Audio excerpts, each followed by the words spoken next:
Atsur, Atsur, Atsur, Atsur.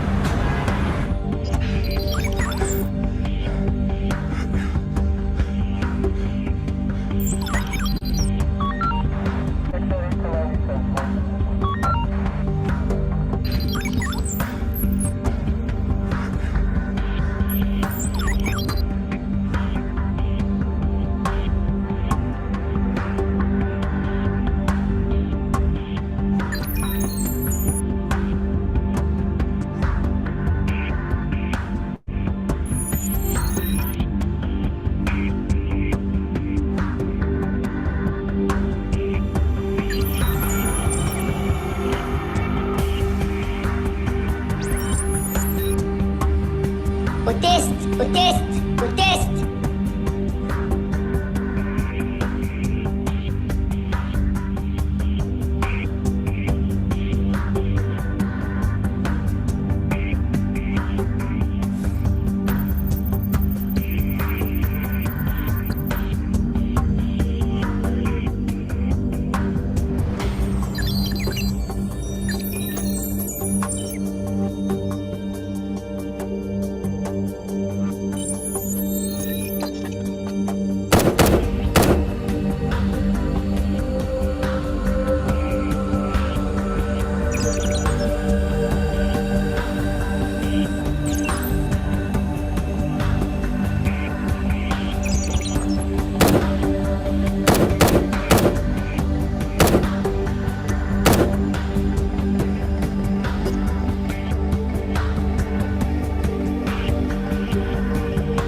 Welcome, everybody. Thank you for being with us. My name is Nancy Mansour.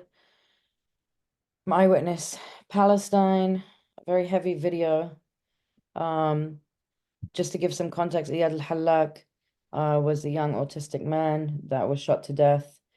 And his killers, as always, when it comes to the state of Israel, were let off and acquitted. I'm going to pass the mic to Larry McCullough, our programming coordinator here at Eyewitness Palestine. Thank you for being with us, everybody. Hey, you all, like Nancy said, I'm Larry McCullough, the programming coordinator for Eyewitness Palestine. I do want to thank all of you all for taking your time out to join this webinar. I just want to give a few intros that we have. We have some up and coming events. We do have our webinar on October 30th, 76 years and a genocide later. And we do have some upcoming delegations. So after this, we'll put all the links in the chat where you can join. You can sign up for these events. But first, I just want to introduce Autism Superheroes Palestine. And we have a video that they put together of the work that they're doing with training families who have members that live with autism. And one of the things that we at Eyewitness Palestine are trying to do with this webinar is we want to provide training for 25 families through Autism Heroes, Superheroes Palestine. So your donations will go to those families to help provide the training for them.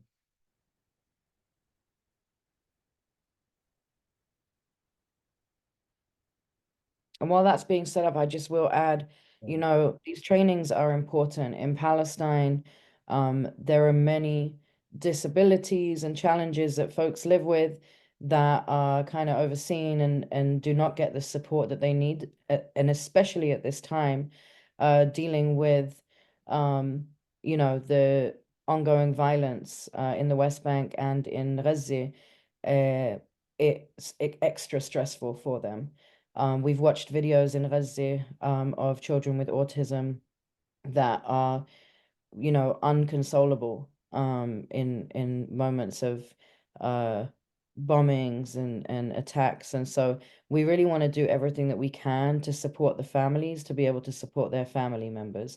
And the training which the folks at Autism Superhero Palestine are doing, they actually produced a book. They're going to tell you about it. The training that they're doing is providing a lot of support, and they are backed up with folks that have signed up but do not have the funding to be able to train everybody. And so we want to try our best to support that. I am going to put a link into the chat in a moment. If you have not made a donation yet, please consider doing so. 100% of all the monies that are donated for this webinar will go towards that training. And we're trying to get to $2,500. I think we're already at about 500.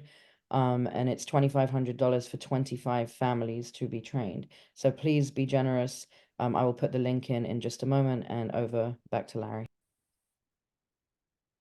So sorry about that, y'all. So Nancy actually sent you the link. If you can share from your screen in Teams.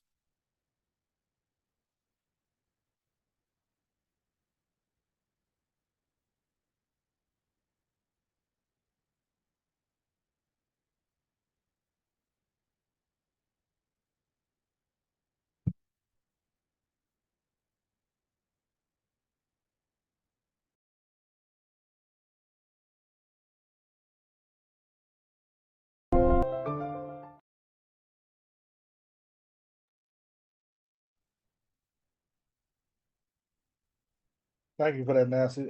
So I would first like to introduce the founder of Autism Superhero Palestine, Hanan Hamid.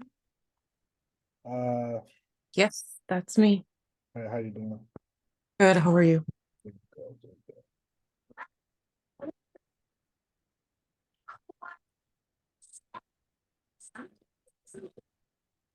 So yeah, if you want to just start off by telling us about the organization and the work that you do. So my name is Hanan Hamid. I am the CEO and co-founder of Autism Superhero Palestine. I founded this nonprofit with a group of moms. One of them is Suhasna Al-Najjar, and she is in the West Bank currently. Autism Superhero Palestine was an idea that we wanted to raise awareness on autism, about autism in Palestine. Just give me one moment. What's wrong? What's wrong? This is not the time. Okay. Sorry about that. So we wanted to raise awareness about autism in Palestine, since there wasn't enough awareness about how it is diagnosed, what to do, and the importance of early diagnosis as well. And we started from there, and we also wanted some rights for autistic children so they can go to school, because this is something that isn't also available in Palestine. We can't send our kids to schools because there are no special education classes, and there's no special education programs or teachers, but somehow the mothers wanted their kids to go, just to be there with the kids, because there's nothing to do anyway at home, and it's a way to socialize and it being included in the classroom. And we were able to pass a law to allow children with autism to go to school. And but with the existence of a one-to-one teacher, or they call it shadow teacher. And in order to have a shadow teacher, you have to pay for that teacher that usually has a degree in special education. And this is also another struggle that families go through because it's a whole salary. You have to pay around 1,200 shekels, and that's a lot to many families. But some families were able, like some mothers were able to go with their kids to school, join them, and some like found relatives to pay them some amount of the salary and send them a couple of days. And most of them never send their kids. So there are many kids right now who don't go to school. And anyway, there's nothing that the school offers in terms of education and therapy. It was just a way to include the child in the classroom. That's all. So, what we do as Autism Superhero Palestine, we try to provide services to families in the West Bank right now. Gaza, we used to have around 30 families that we worked with, but we have lost connection with most of them because of the genocide. We only heard from 3 so far, and it's a different story. It's a terrible situation in Gaza. And in what the West Bank, on the other hand, kids now are home. They don't go to school anymore. And so what we are trying to do is to work with the mothers to provide therapy for the kids. And to do that, we are offering programs. One of the programs that we're offering is PEX. PEX is a picture communication program. We offer it to the mom so she can provide some kind of like speech therapy using the PEX program to help her child communicate. Because one of the most struggles that families are going through with a child with autism is communication. Uh, it's one of the barriers that many mothers are trying to overcome, and it takes years, of course, but they want some kind of a means of communication so they can understand their children and their needs. And PEX is basically a book, a picture book, that a child picks a picture, hand it to his mother or teacher or any family member, and request his needs or her needs. So basically, this book, we translated it to Arabic because it wasn't available in Palestine, or I think most Arab countries, to be honest. In Arabic, we didn't find an Arabic version of it. There is, but it's very limited and weak. So we translated the pictures we obtained from PEX Foundation here in the United States, and we somehow integrated the Palestinian culture, like the food, for example. We have some zaitan zatar, for example, maklouba, all the Palestinian dishes, and we also have some Palestinian occasions as well. So they can it can the child can relate to it.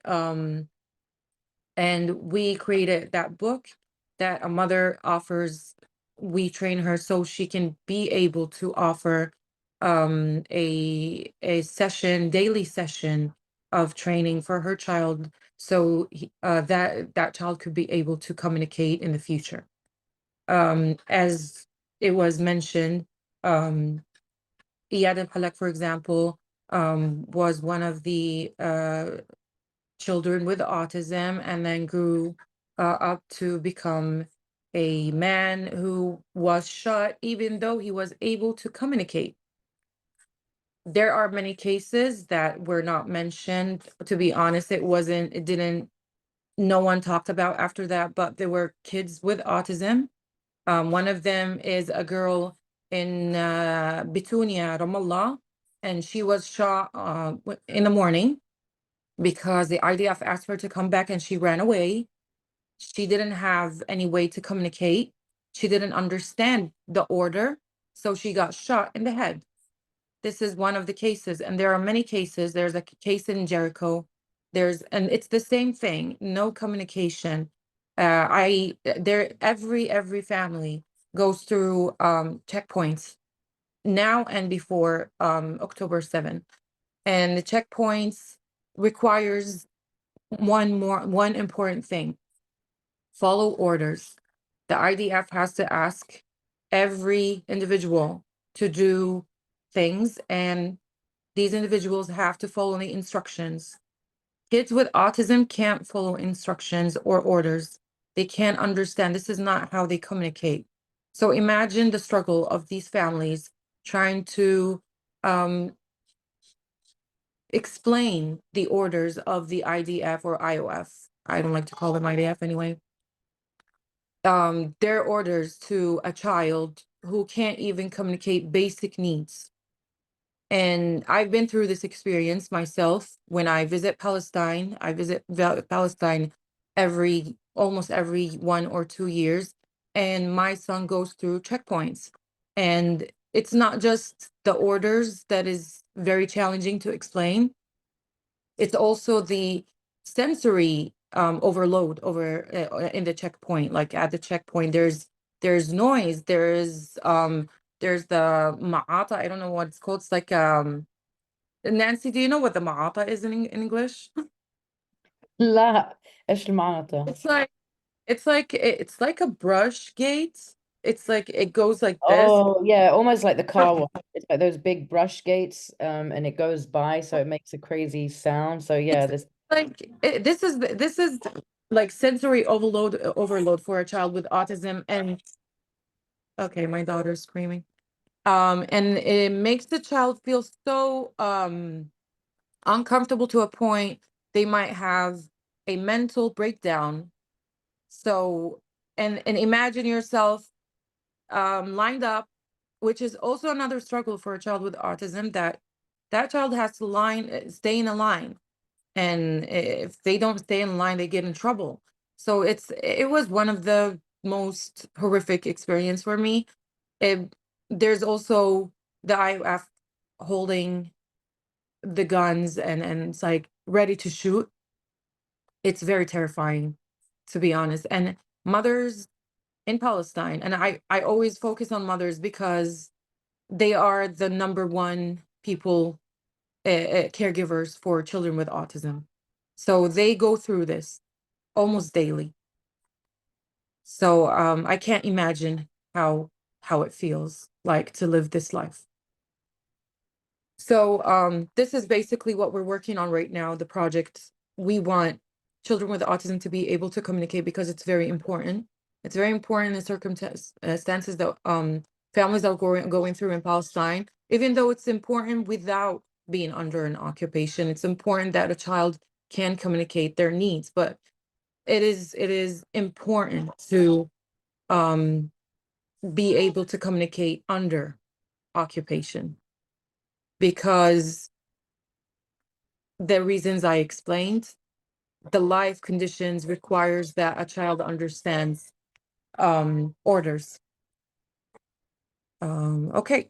Can we go to the next question so I can check on my daughter? No. Sorry, Sorry. she's giving me a hard time. I'm gonna go pick her up. No, you're good. You're good. Larry, I just want to, you know what just came to my mind? Because I feel like firsthand stories are important. There was a delegation that we led in 2018, 2017. 2017. And we were in what they call Right. Hebron al Khalil. Yeah. You remember?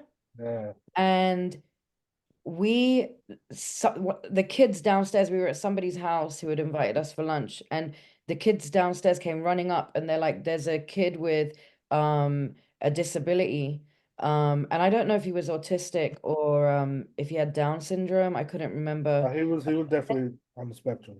He was definitely challenged, and the kid was screaming on the floor. Like, he came running down. He was being chased by 8 armed IOF soldiers, and they're chasing him with their guns up, their hands on the trigger, and obviously all they see there is people being executed. So you can imagine somebody with mental disability like seeing that and running for their life. And And I remember we just jumped out and we got into it with them. We're like, why are you, he was on the floor at this point, like behind us, just crying and screaming. And apparently they wanted his ID, but that was the way they wanted to get it from him, is, but anyway, I don't know why that moment just played back. I had forgot about it, and it just played back in my mind. And they found it funny. They were just laughing. We could see he's visibly challenged, and you're chasing him fully armed down the street somewhere where you're constantly shooting people. And I remember the fear. We have a video of it, and I remember the fear in this kid's eyes. And he must have been what, like 15, maybe Yeah, 15. yeah, between 12 and 15. It was complete fear. He was terrified. And he was clearly, it was triggering something in him. And yeah, and we see it everywhere where the police don't, they interact with people with autism, and they have no regards for they have no regard, no training on it. And if they do Yeah. have training on it, it's they don't care, Yeah. Mostly they don't care. Yeah. I Yeah. think after 1 year, we now realize that Yeah, they don't. unfortunately, yes, that's the case. But yeah, as a non-profit, like I mentioned, we have been working on the education of the mother, mostly the mother, because she's the one staying with the child at home. And we are offering different programs. One of them is also ABA. And we do some family groups, support groups. We go to cities. We have been to every city in Palestine, in the West Bank, and we offer a family support group, which is the favorite activity for the moms and the children. And some of the fathers also joined. We also offer summer camps. We also did activities like swimming. We take them on trips, road trips. We take them to the zoo. We are trying to include children with autism with other children who don't have autism, so they can have more like a social life around people. Other things that we work on, I'm trying to remember everything we did, but I also created books for children with autism so they can learn through visuals. And we distributed around 150 of these books to 150 children. They are around 4 books, from what I remember. Yes, we did 4 books. And every book has different tasks, different modal skills, activities, some fun activities. So there's social stories, because children with autism also learn through social stories. And I'm trying to, and we did also horse riding, which is the favorite activity that children with autism adore. We noticed that in the West Bank, children loved that activity. We did it in Ramallah, in Nablus, Tulkarm, and Bethlehem. So this is where we actually travel to people. We don't ask families to come to us, because we have one office in Nablus, and we don't want people to it's very hard traveling in the West Bank and going through checkpoints. So we're trying to make it easier. So what we do is Suhan Najjar, with the team of experts, they go to the villages, to the cities, and they work with families. So it's always the other way around. Yeah, that's all I can say so far. I'm trying to remember things, but my daughter is I'm sure people will have some questions. She's so cute. Hi, Habibti. giving me the Uh, train of thought was leaving right now. It's all right. It's all right. We have Suha Najjar actually with us from Borin, Palestine. I'm going to add Suha. She is a co-founder of Autism Superhero Palestine. بتحكي إنجليزي أنت سهى؟ مش كتير، طيب فالأفضل في تحكي عربي وترجمي بصير. طيب طيب، مش فصحى تحكي. إيه؟ مش تحكي فصحى. لا لا لا لا لا لا، بحكي زي غسان. طيب تمام. سلميني عليه. I'm خلاص gonna تمام هيك، الله translate for you يسلمك. guys. Um, I will translate. So تفضلي حبيبتي. Just يعني تقولي لنا على الشغل وكيف بتشوف كيف بتأثروا يعني العائلات، يعني كيف مهم. بتساعد الشغل هذا. تمام.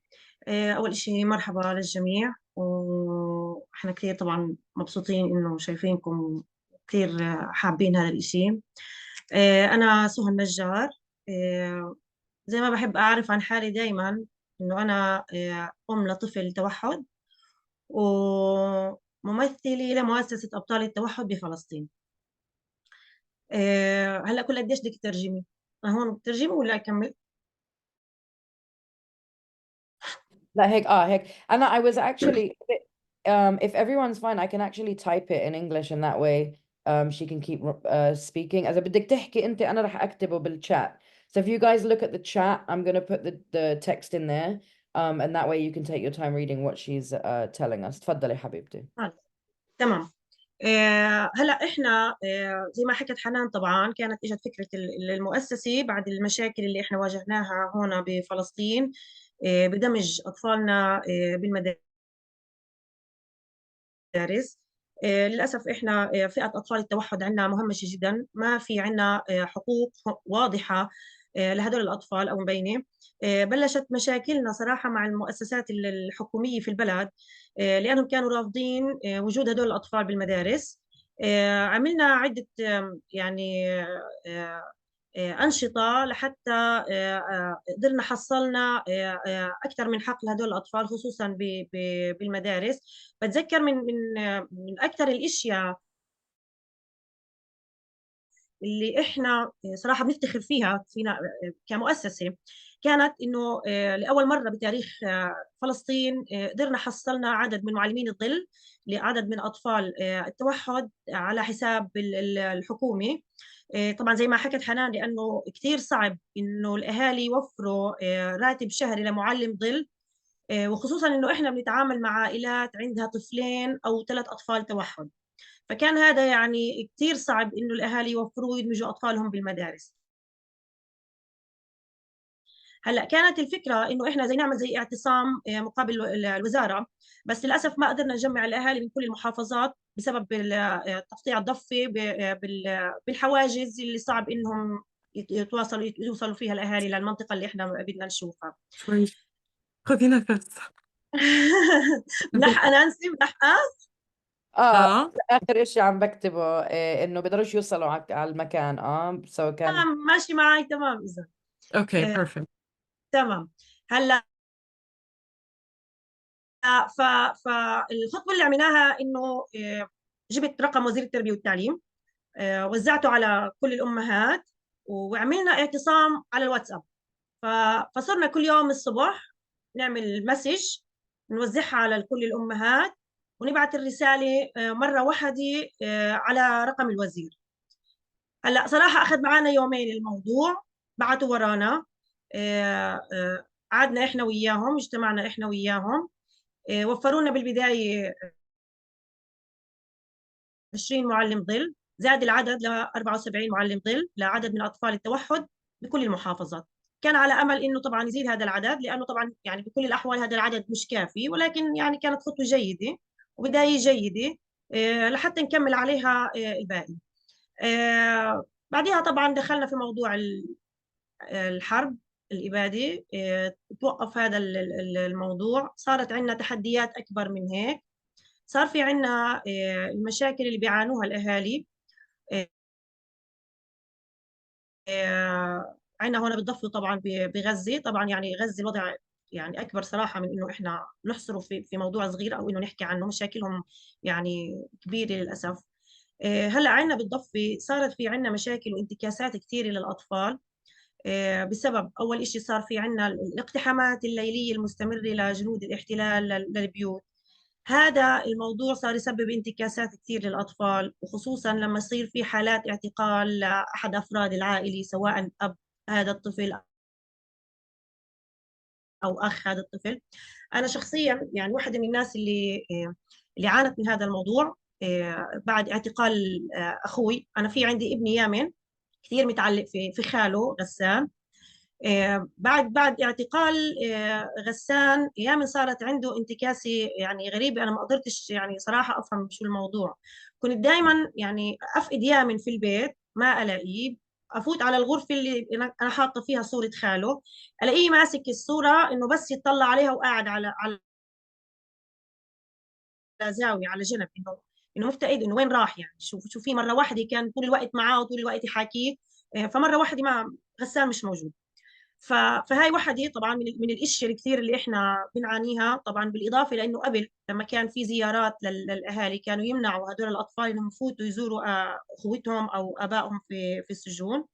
وهاي كمان كانت من اصعب المواقف اللي بتعرضوا لها الاهالي مع اطفالهم.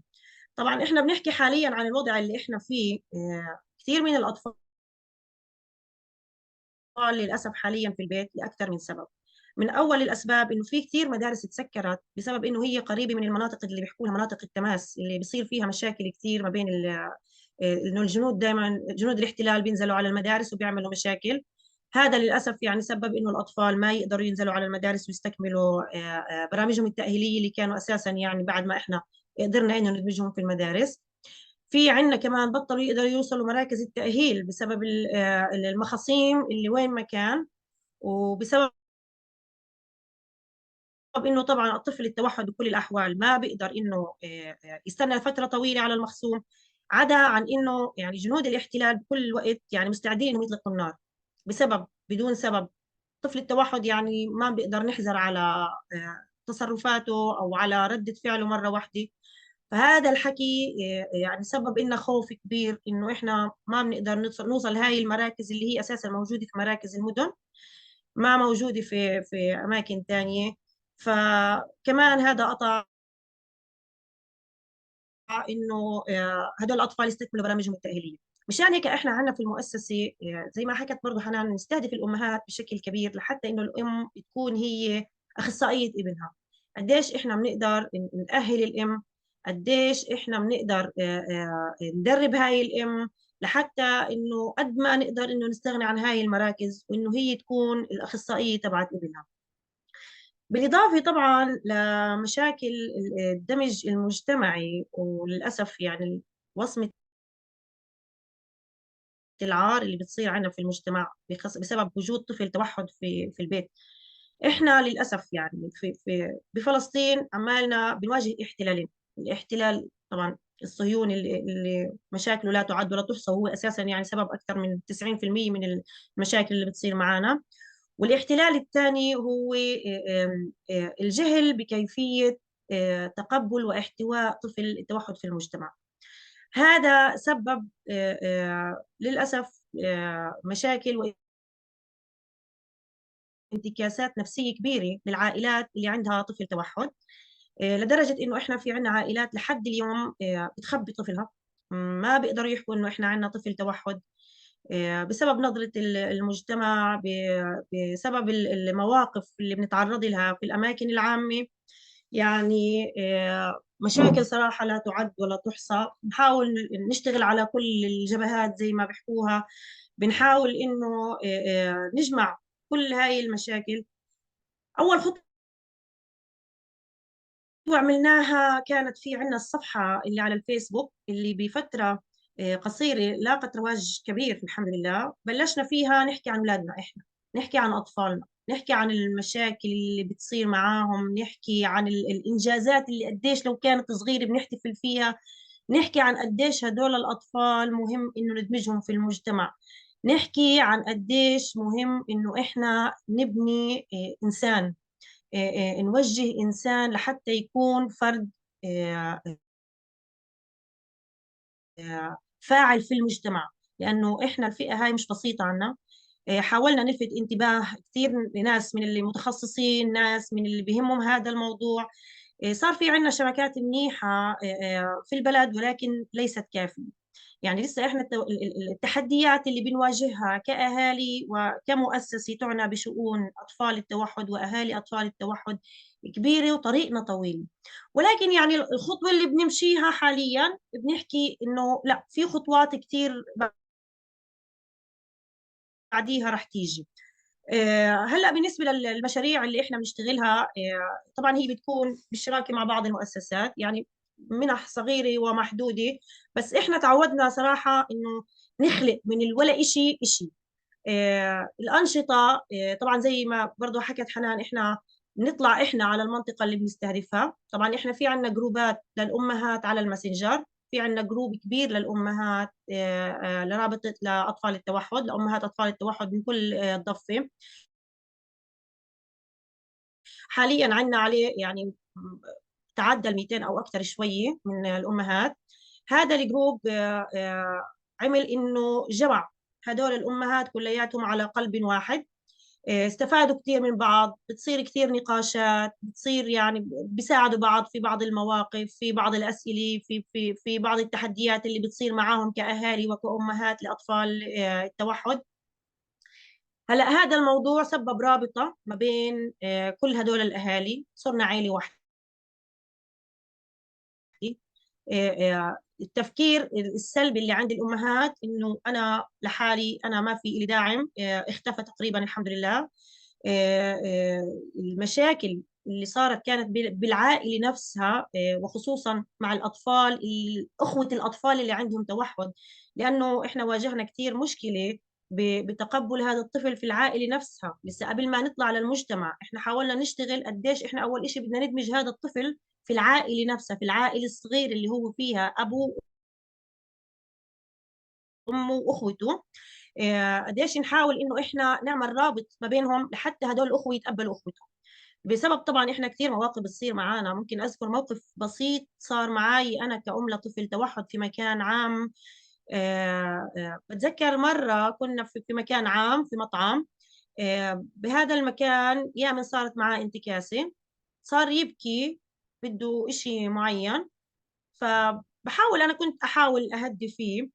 بتفاجأ إنه في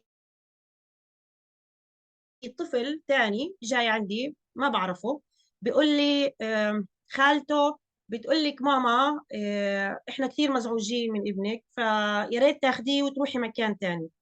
طبعا هذيك اللحظة كانت كثير صعبة علي كأم لطفل توحد وكأم لأطفال من غير ذوي التوحد. يعني بتذكر لحد هلأ كيف وجه ولادي التنين، ريتا وعمر، انه يتطلعوا علي انه شو بدها تتصرف امي. طبعا هذيك اللحظة كانت كثير فاصلة بعلاقتي بين اولادي كلياتهم. كان ممكن انا اي تصرف خاطئ للاسف اني احرم اول إشي اولادي من هذا المكان، بالاضافة لاني اقلل من ثقتهم بحالهم مع وجود اخوهم التوحدي في العائلة. فطبعا وقتها انا يعني بشكل تلقائي طلعت على الولد، حكيت له حبيبي بتروح عند ماما وبتقول لها انه احنا مبسوطين هون، اللي مزعوج بيقدر يروح هو على مكان تاني.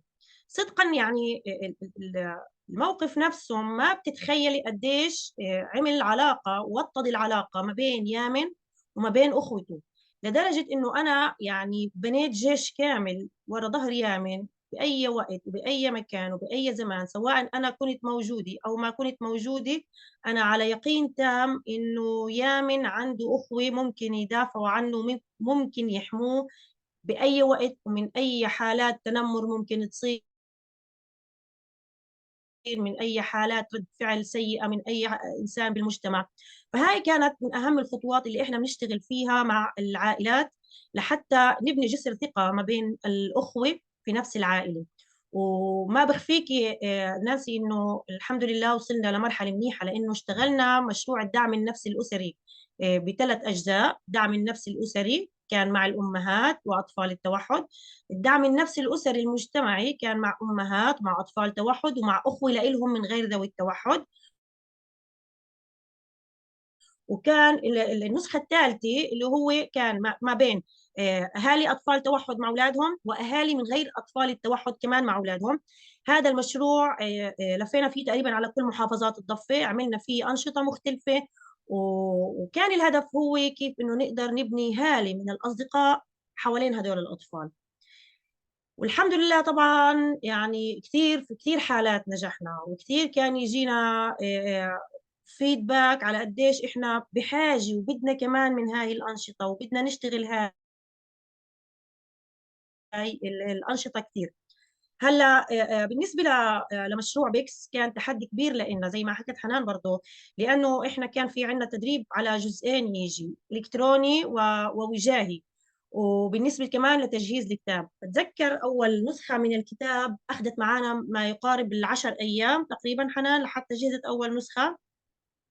أول نسخة 10 أيام صح؟ طبعا الصور قعدوا معنا تقريبا شهرين لحتى قدرنا So she's نختار saying الصور it, المناسبة لحتى قدرنا نقحنا هاي الصور وأخذناها. إيه؟ yeah, and we took, بس الكتاب ككتاب كنسخة على الواقع، أنا لما حملته وعملت فيه هيك كان بعد 10 أيام. yeah, she's 10 saying it takes 10 days to create the book. So I forgot to mention this part that the book the communication textbooks is handmade.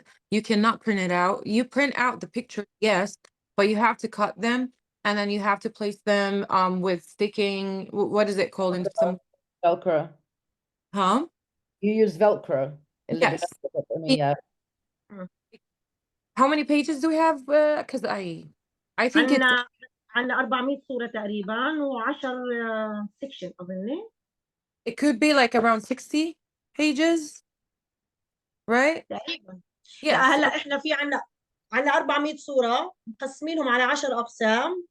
هلا كل قسم بيجي لون مختلف ومرتب بطريقة قصصية لحتى انه يقدر الطفل يتبع عليه Yeah. And بشكل يعني دوري بدون ما يكون في خربشة. وبالنسبة لكل طفل انه كيف الاشي المفضل له.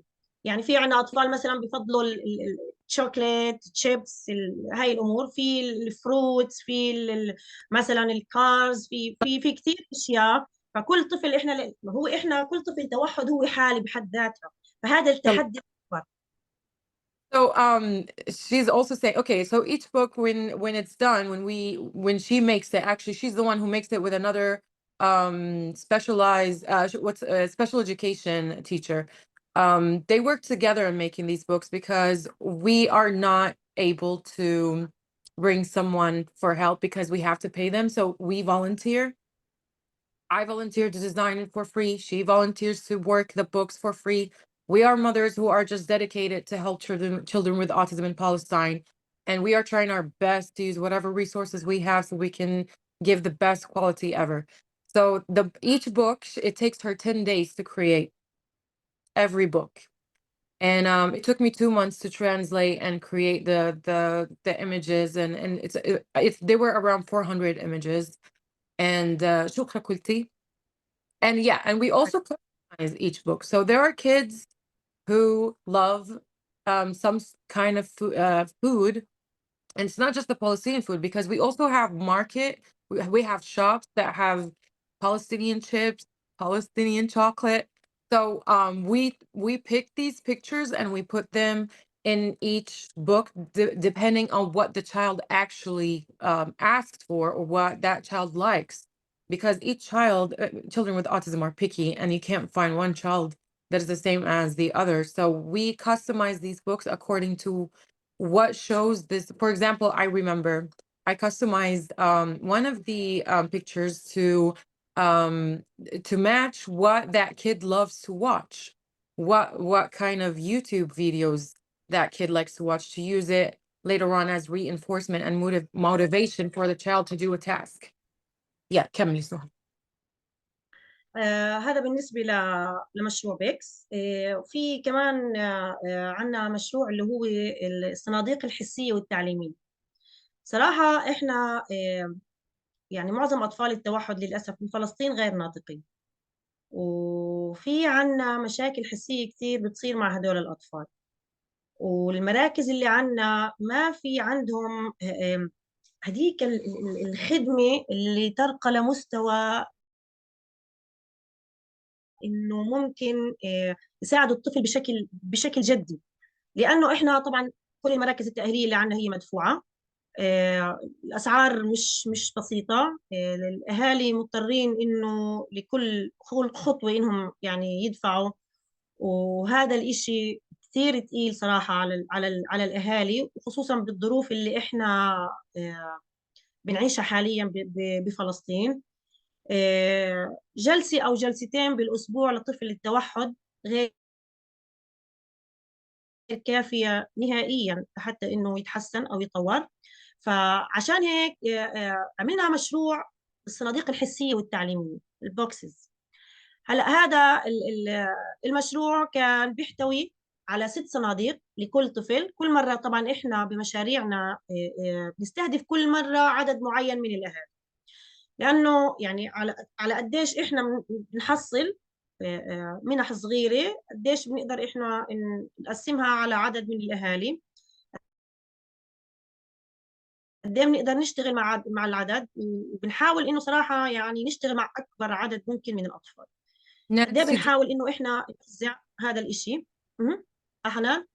I'm just asking Nancy if she wants me to translate. Yeah, you want to translate the part about the boxes, and it was 6 boxes, but I didn't Yeah. get 6 per family, but yeah, go for it. Than just writing text. So so we were talking about sensory boxes. We created different boxes. One of them was for calming, to calm children down when they go through meltdowns. And there's one for learning, like math, Arabic letters, for example. There was also sizes, shapes, many things. We had it integrated in these boxes. There was also sensory box where kids can um, play with that box and sense the different textures inside that box, and it helps them with their sensory disorders. That many children have sensory disorders. شو الأخرى البوكسز؟ So هسه وعملنا الكام box والsensory box learning box. That's it, right? صحيح، مزبوط. هذا يعني احنا هذا المشروع عملناه اظن 3 مرات. Learning box, we did more than one. It was more than one box, depending on what level they are at. So we did level 1 for children of autism who still don't know anything about letters or carrying a pen, and the mothers, we always gave them lessons on how to help the child learn. So basically, we know that learning for children with autism is different than a typical child. Child with autism needs more sessions to learn how to hold a pen, learn how to make straight lines, and maybe do zigzag. So we have a question here, so let me see. Does autistic children have trouble with smells? They have strong sensory when it comes to smell. They do smell really good, actually. They have a powerful sense of smelling, and which is why we call it sensory disorder, because everything is just overload. It's too much. Lights, some kids like are sensitive to light. It's just too much for them, maybe. This is why we did create some activities with lights that are comfortable for children with autism. We took them to the aquarium in Ramallah, right? Where the light was really calm and calms them down, beautiful colors. So yes, they have, this is why we call it sensory disorder, because it's just overload to them. Every smell is just extra, every light is extra, and some of them is just the other way around. Sometimes the smell, they need something strong, which is why for example, one of the com kits had the lavender oil, because some children require extra smell, like extra what is it, sense, a sense. So and also we used it to calm them down, like use it for a massage, like massage the child, calm them down, and that was part of the calming box, and it had some other stuff. It was a huge kit, to be honest. شكرا بدك تقولي سهى عشان أترجم. خلصتي على موضوع I spoke about the sensory boxes. البوكسز؟ Yeah. خلصتي طيب حكيتي على موضوع انت الخيل والسباحة. I طيب did. هلا بدي اضيفه انه السنة للاسف ما قدرنا نعمل نشاط السباحة ولا نشاط الخيل. المكان الوحيد اللي احنا كل سنة يعني بناخذ الأطفال عليه للأسف تم إغلاقه السنة من قبل قوات الاحتلال. Is it the zoo? لا، السباحة. Okay, saying that yeah, السباحة I remember. يتسكر المكان السنة، ما قدرنا إحنا نوصل لهذا المكان. وبرضه نفس الشيء ما قدرنا نعمل أنشطة الخيل بسبب إنه No. المستوطنين دائما بيكونوا موجودين في الأماكن اللي بتكون شوي مرتفعة. He's like horse riding. We take them to, there's like the horse riding places that we go to are usually in mountains. And of course they're professional horse riding areas. And we also took them swimming, but unfortunately, this year we couldn't do these activities. One of the reasons why is because the place that we used for swimming has been closed. It had been closed by the IOF. They no longer can operate. And the horse riding is always being attacked by settlers. So we canceled these two amazing activities that children with autism used to wait for every single year for us to do for them in the summer. We also didn't have any summer camps this year. To be honest, it was a really, really terrible year for our nonprofit. Because in order for us to provide these services, we have to travel from one city to another city. And it was really difficult for Suha to do that with her team. It's dangerous, and we had to cancel these projects. But we can do it in the future though. حتى نشاط الإفطار الرمضاني اللي إحنا يعني كل سنة بنحاول نجمع فيه العائلات من كل أماكن الضفة. بالعادة إحنا بنعمله مرتين، هذا بكل رمضان، بالشمال مرة وبالجنوب مرة بشهر رمضان. برضو السنة الماضية برمضان ما قدرنا إنه إحنا نعمله بسبب أول إشي كان يعني خطير جدا على الأهالي إنهم يتنقلوا بالليل على المخاصيم، بالإضافة طبعا إنه أساسا المخاصيم بتكون مسكرة ومغلقة. So we also فكان كثير صعب إنه إحنا للأسف يعني هذا كان من أجمل الأنشطة اللي إحنا بنعملها كل سنة، بنجمع فيها الأهالي وبنعمل فيها أنشطة كثير حلوة خلال الإفطار الرمضاني. للأسف برضو السنة ما قدرنا إنه إحنا نعمل هاي الأنشطة. So every year we do two Ramadan iftar, which is a gathering, a night gathering for after fasting, so the families can gather together. And we used to rent a whole restaurant for them so they can be comfortable, sit there, enjoy a meal as a family together. We know they long for this opportunity to go out without being bothered and be around families who have the same situation as them. So we did this twice in Ramadan every year. One in the north of the West Bank and one in the south of West Bank. So one of them was in Ramallah and the other one is in Nablus. Nablus, people from Jenin, Qalqilia, Tulkarem, Silfit used to come for that iftar. And in Ramallah, we brought people from Bethlehem, Hebron, الله. East Jerusalem. So they used to come to Ramallah. This year we couldn't do that because traveling at night was dangerous for families. There were settlers attacking cars. There were the IOF shootings. There is also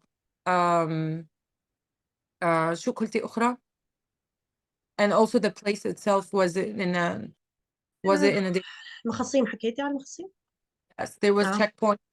checkpoints. Yes. آه.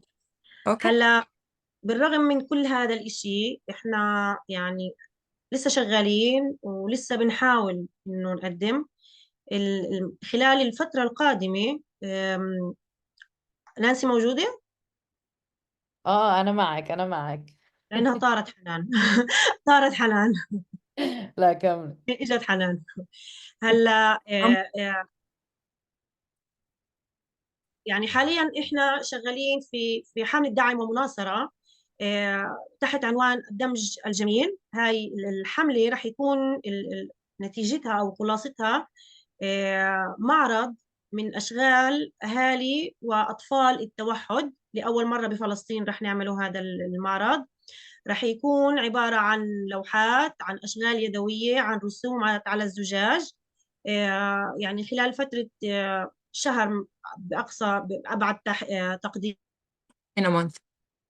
So we have, رح نعمل هذا المعرض إن شاء الله. you want me كمل. to, okay. We have an art exhibit that we're going to have. Is it in Ramallah, right? For رح children with يكون في رام الله وفي نابلس pain. بالشتين. And it's going to be for children with autism for all the activities that art activities that they have done the past through our organization the past year. They worked some art canvas and art like on glass and what else? So they have في different رسم art على الزجاج، في رسم على الزجاج، في أشغال يدوية. and handmade stuff. Okay, مهم. we're gonna have an exhibit this year, which is a good thing that is happening finally. And Suha's so excited. I wish I was there too. Yeah. So it's the first to happen in Palestine for children with autism. yeah. Can I هلا قبل ما تكلم بس ثواني. Can I just ask people, we're up to $780. Thank you so much. There was a big donation from Helen. Thank you so much. If people are willing to just give whatever they can, we're going to put the link in the chat again. Please do donate. We do need to reach 2,500. So please donate whatever you can so we can help get 25 families trained. Thank you so much. Sorry, Habibti Kam. That's okay. يعني السنة بالرغم قديش كانت صعبة علينا من كل النواحي، سواء من يعني الأخبار اللي إحنا بنشوفها في أخبار الجنسايد، المشاكل اللي بتصير مع الأهالي بغزة، المشاكل اللي بتصير والضغط النفسي اللي بصير على الأهالي بالضفة طبعا. يعني إحنا هون كأمهات لأطفال التوحد صفى الموضوع عنا موضوع إنه إحنا كيف بدنا نقدر نحمي أولادنا. كيف أنا بدي أقدر أمشي مع ابني بدون ما أكون خايفة من اعتداء مستوطنين أو إطلاق رصاص من جنود الاحتلال بسبب أو بدون سبب. فكل هاي الضغوطات والمشاكل اللي بتصير معنا إحنا كأهالي لأطفال التوحد للأسف هي بتنعكس سلبا على الأطفال. لهيك يعني بنحاول قد ما بنقدر نشتغل على الناحية النفسية للأهالي وللأطفال نفسهم. فعشان هيك إحنا في معنا لطفل توحد جنات موجودة.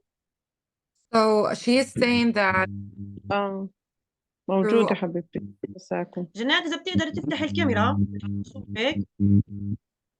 so we're going to so هاي جنات. walk with جنات هي أم لطفل توحد من سلفية. من الأمهات اللي استفادوا من المشاريع اللي احنا اشتغلناها. فبحب إنكم تسمعوا منها. يعني إذا بدكم كمان تسألوها شو can اللي اشتغلناها you hear me? معها، شو الاشياء اللي استفادت منها وكل هاي التفاصيل. تفضلي جنات. سهى خليني اها. بس سامعيني ايه. سامعيني هلا تمام. okay so we have I was trying to introduce a of a child this mother is a part of our group autism superhero Palestine group, and she's also one of the mothers who received services from our nonprofit.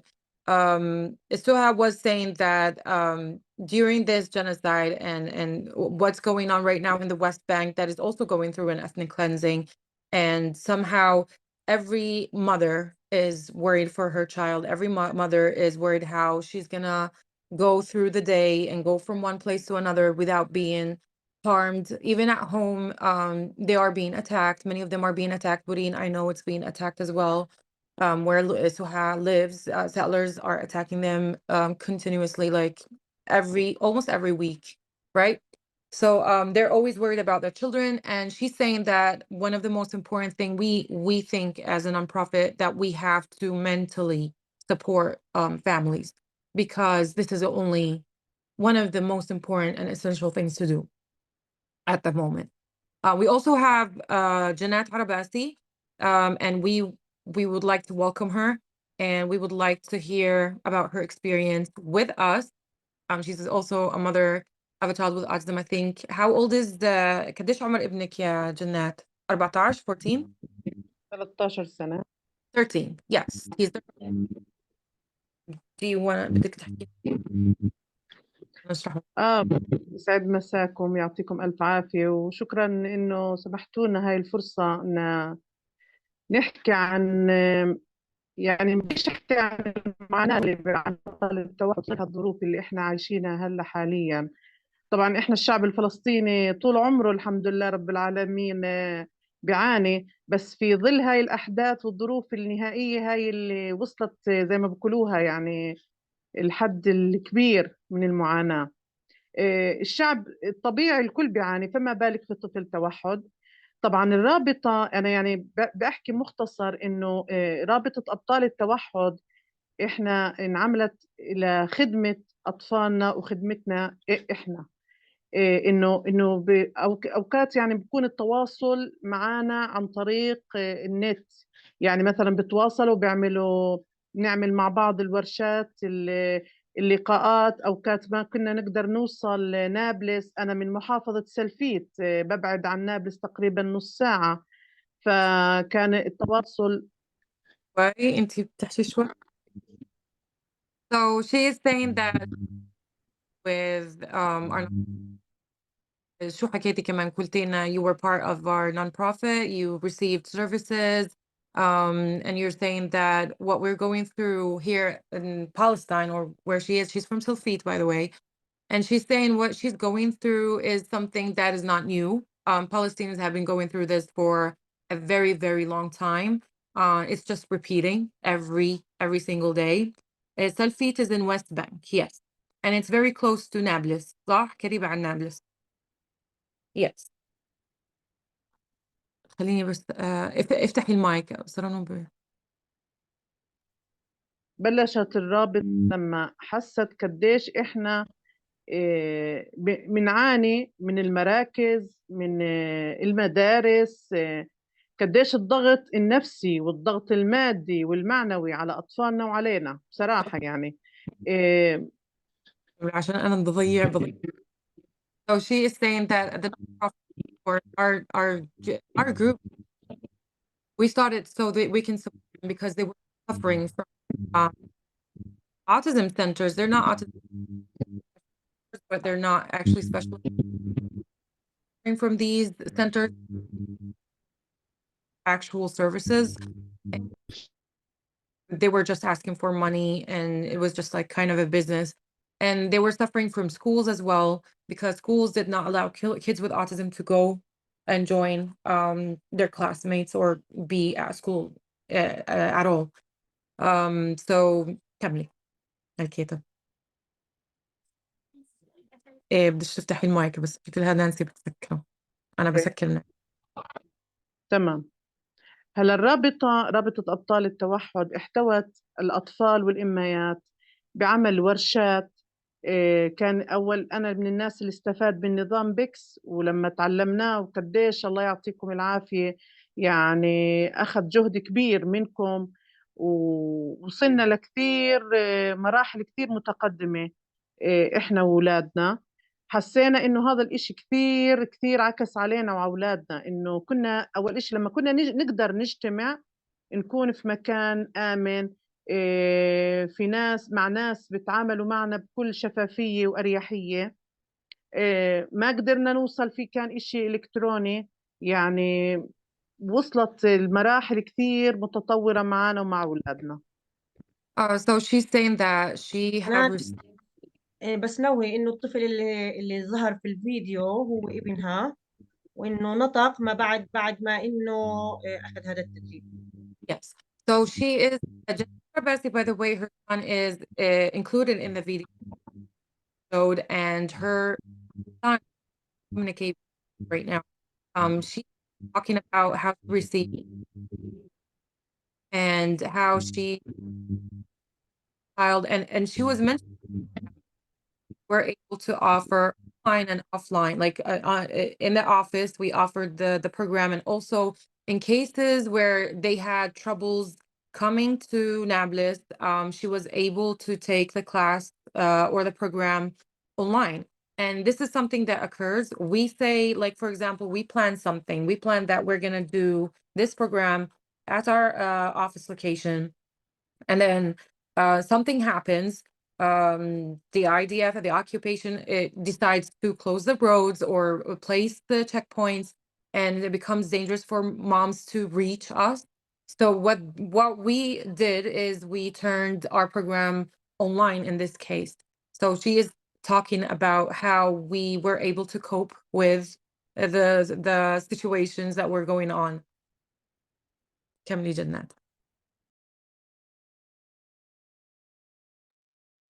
كمان بضيف على إنه البرامج المتنوعة والخدمة اللي تلقيناها لما كنا مثلا نطلع طلعات يعني مع أولادنا، نروح على المسبح، نروح على الخيل مع بعض.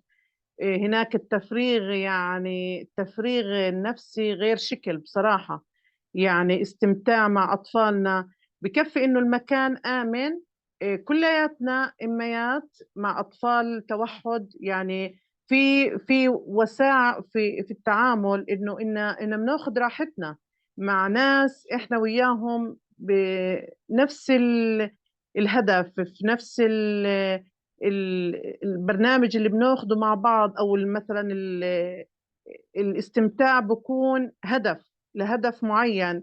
انه المهم عنا وعند الرابطة والصبايا اللي كنا نطلع مع بعض، انه يكون التفريغ النفسي. يعني ما بقدر اوصف قديش كنا مبسوطين في هذيك اللحظة وكهذيك الايام اللي كنا نقضيها مع بعض صدقا يعني. She is saying that one of the best things as a nonprofit is that she joined families of who have children with autism as well, and they were able to go to safe places like horse riding, do activities like swimming for their children. There's like hydrotherapy swimming. This we're talking about something that is a therapeutic, and she said it was more like a mental therapy for her. It was like it was a really comfortable feeling. It was including her and her child was something that she needed for a long time. And she was able to do it with our we actually call ourselves Rabita, which is a connection. We call ourselves as a connected group, so it's a circle. So she's calling it Arabita. She doesn't call us Autism Superhero Palestine because this is what we call ourselves. We are a community and we are connected. So yeah, this is what she was talking about. I think we received some questions. So are the Israeli settlers in the West Bank more violent than before? Of course. This year was the bloodiest. And not just that, we also have lost lands. My father-in-law just came 2 weeks ago. They lost most of their lands and they can't be up after 8 p.m. They have to be at home. Anyone who leaves, for example, my father-in-law is right now here because he almost got ran over by the IOF. And the village Burka, you can search it. It's now known of settler violence right now in Ramallah. Is Tulpit a sister city with أمي Dayton? I have no Can we idea. quickly mention too where Suha is in Borin? They are literally from their house. You can see the settlement of Yitzhar. Yitzhar is it is the most violent settlement in the West Bank. That is where the Hilltop Youth, they call themselves, a young group of terrorists, Yeah. harass and beat Palestinian farmers. They've opened fire on them. They are the same group of settlers that go to the neighboring town of Hawara and cause a lot of trouble there too. So I'll type the name of that settlement there, and you can literally see it from Suha's house. And I remember when I was in Borin, we got a call at like 8 in the morning, and the settlers come down and they attack the schools there, like Yes. schools that have little kids. And I think we have a lot of video footage at the time. We were filming for something else, but the settlers هاي came and مدرسة attacked. يامن. هاي المدرسة اللي بروح على يامن للأسف مدرسة يامن.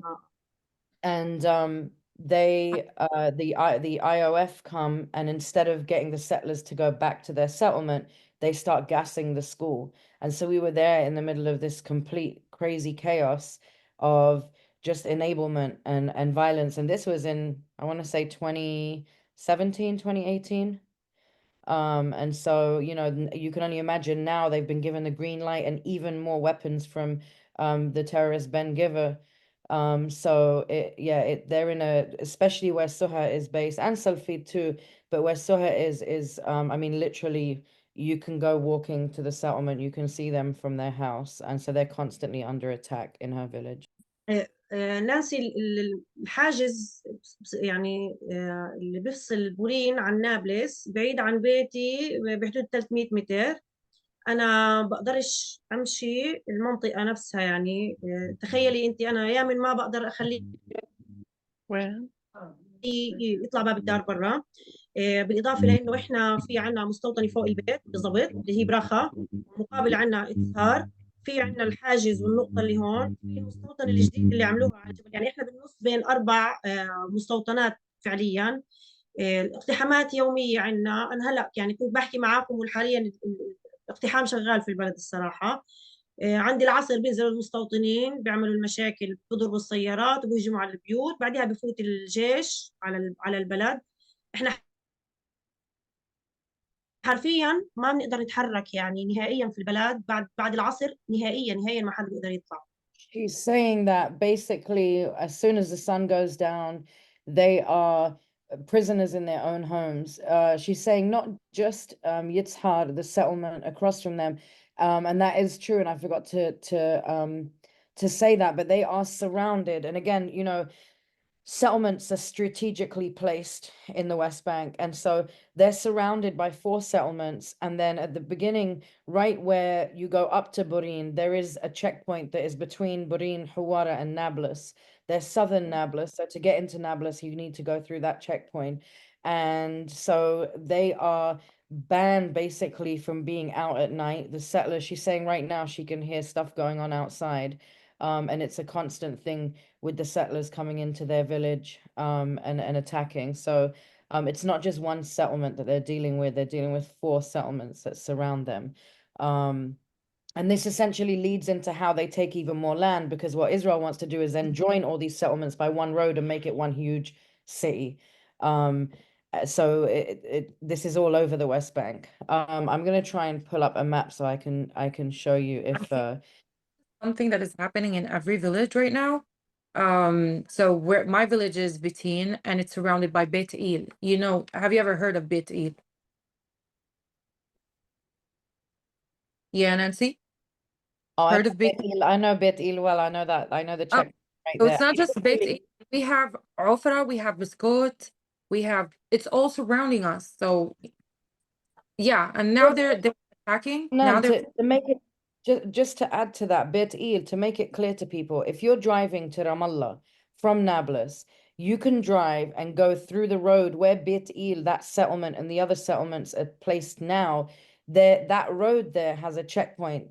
And usually it would take about half an hour to get from Nablus to Ramallah. But because of that settlement and the checkpoint that's put there by Beit Il, they have to drive around the whole of Ramallah as if you're going to go to Jericho, go around the Ram, and then come back around the mountain to get to where Kalandia checkpoint is. And that's the other way that they get in. So basically their trip, instead of being half an hour, becomes an hour and a half, depending if there's traffic at Kalandia or clashes at Kalandia. Then you could be there for 2-3 hours on a half an hour trip. So I just wanted to put some context. Yeah.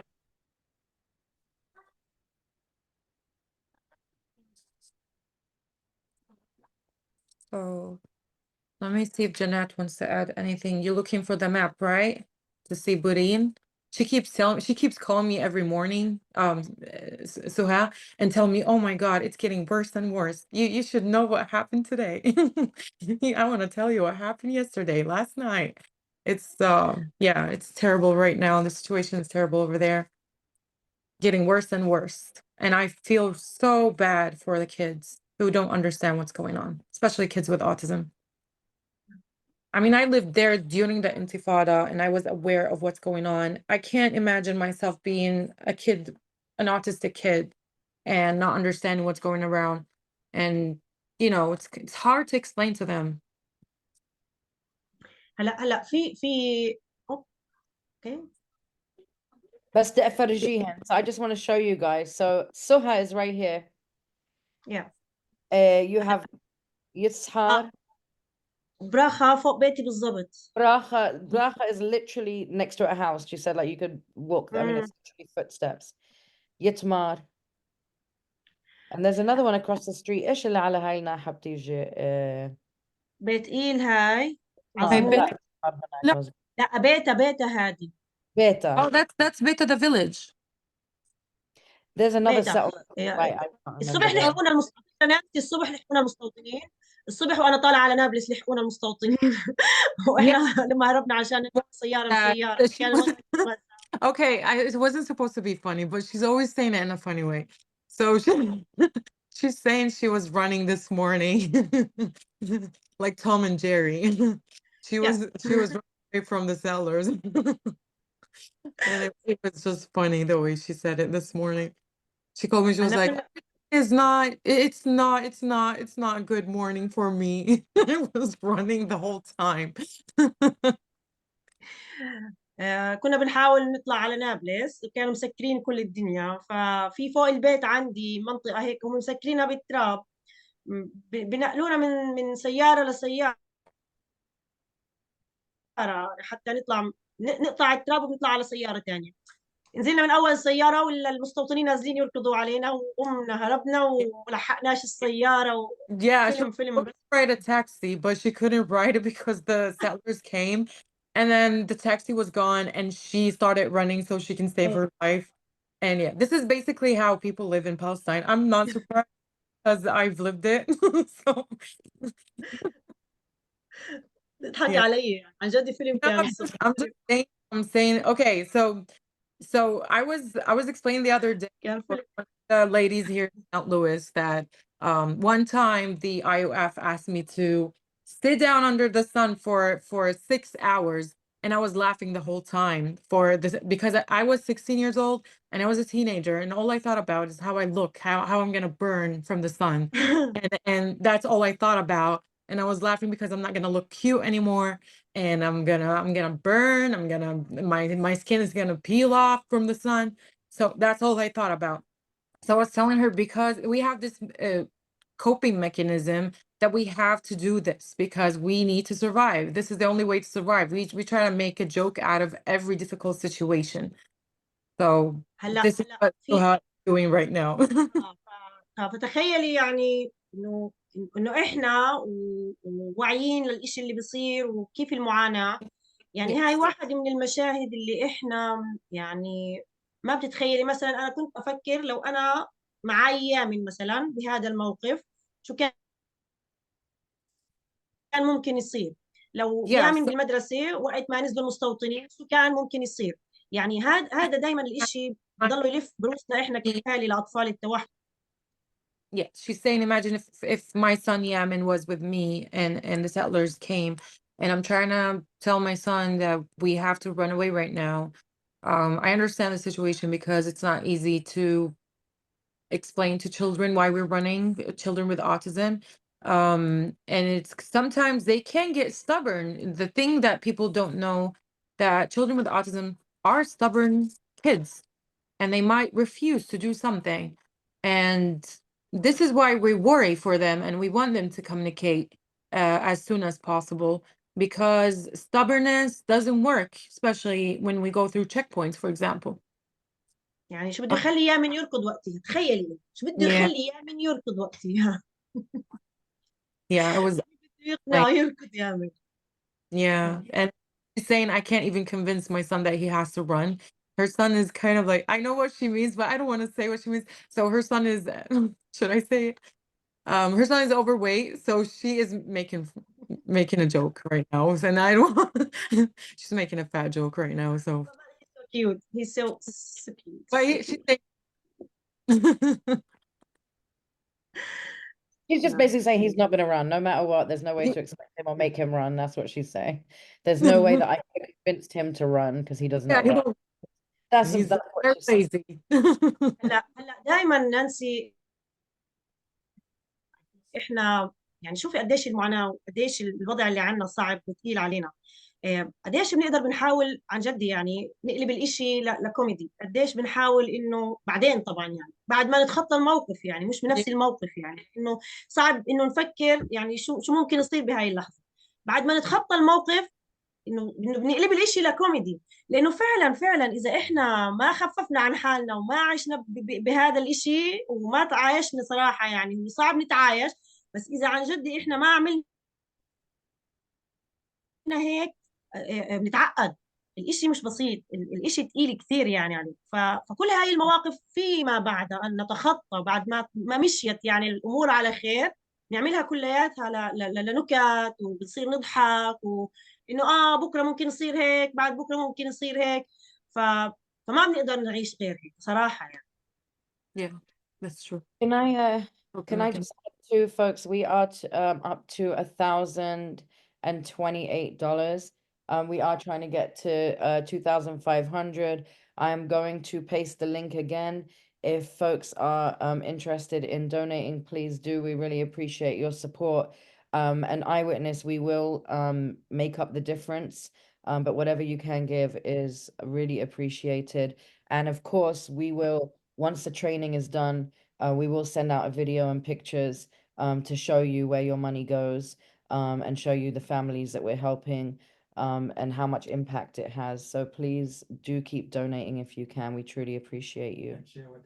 And share with your loved ones. That's right. Share with your loved ones. Please support. There are not many organizations like this in Palestine. And so we want to try and make as much difference as we can to those that we can. So please do consider donating whatever you can give. That I just put the link in again. If you scroll past all the tickets, the sign-ups, and go to the bottom, it just says make additional donation, and you can do it there. Thank you so much.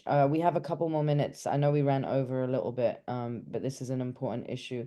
So we have a couple more minutes before we close out. If anybody has any questions, please put it in the chat. And then we will keep you guys updated. We will send you when the training is going to happen. And of course, updates as the training happens. I just want to thank everyone who donated. Thank you so much. This program is very important. I'm glad you guys joined us today. And special thanks to everyone who joined. And I hope you can share our website to people who are interested to learn about autism in Palestine. Well, our website is autismsuperpally.org. That's our website. Yeah, that's it. Thank you so much. Please follow them. Thank you, Eyewitness. Please follow them. You're welcome, Habibti.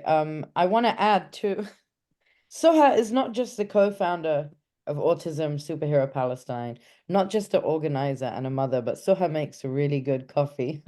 That's why you do. Oh, yeah. If you're ever in Burin, and if you join one of our delegations, which we do have coming up, Larry will give you a little more on programming right before we close out. We do have a couple of delegations coming up, and you do come with us. We will go and visit Soha in Borin. So yeah, please consider following them and staying connected. The Facebook is there, the Instagram is there, their website is there. So please follow them. We will send out a follow-up email too with all of these links for you also. Thank you so much. I'm just trying. شكرا كثير للجميع. يعني فرصة سعيدة وعن جد كثير الإشي كان غير صراحة. يعني مش عارف كيف بدي أوصف المصطلح الصح لهذا الإشي، بس عن جد شكرا للجميع وشكرا للاهتمام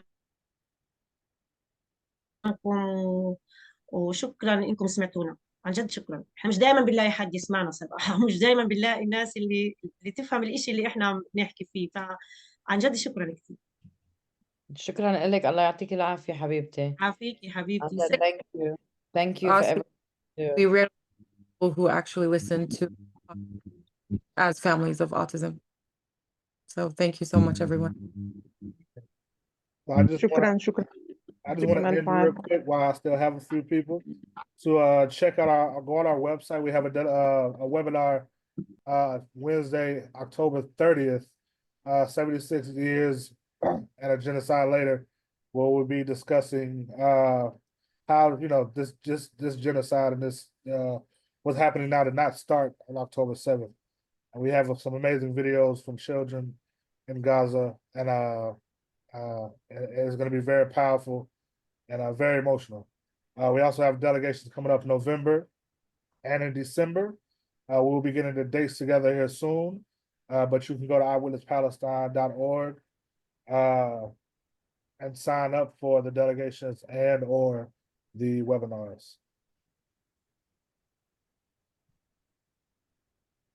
And I'll put the Thank link you. in the chat. Thank you to everybody. وجنات شكرا حبيبتي. الله يحميكم. Okay. فرصة سعيدة. يعطيكم ألف Thank you so عافية. much. Are we all done? Yes. Do you want to add anything? Yeah. We said everything. I just want to thank everyone, and that's it. Thank حكينا you. كثير We talked a lot. We ان شاء الله talked ما a lot. يكونوا تعبوا من الحكي، ان شاء You الله ما say يكونوا we زهقوا من كثر talk too الحكي. much. No, منيح الحكي خلينا يسمعوا. It's really important. Thank you حبيبتي. كتير كتير كتير مهم الشغل اللي عم بتسووه. So thank you for everything. And this is not the last meeting we will have. I'm sure we will meet again. Maybe once the training's done, we can do a webinar to show some pictures and videos and talk about how it went and fundraise for the next one. That would be great. We would really want people to know what we're doing and the results and everything. That Yeah, would be okay. I really definitely. Thank you appreciate so much. Thank you, Larry, so much. Thank you, Nancy. Thanks to everyone who donated and everyone who listened as well. We really wanted people to listen to our mission and what we did and our goals and everything. So you have a wonderful day. I'm gonna leave right now. Thank you so much. Thank you. Thank you all.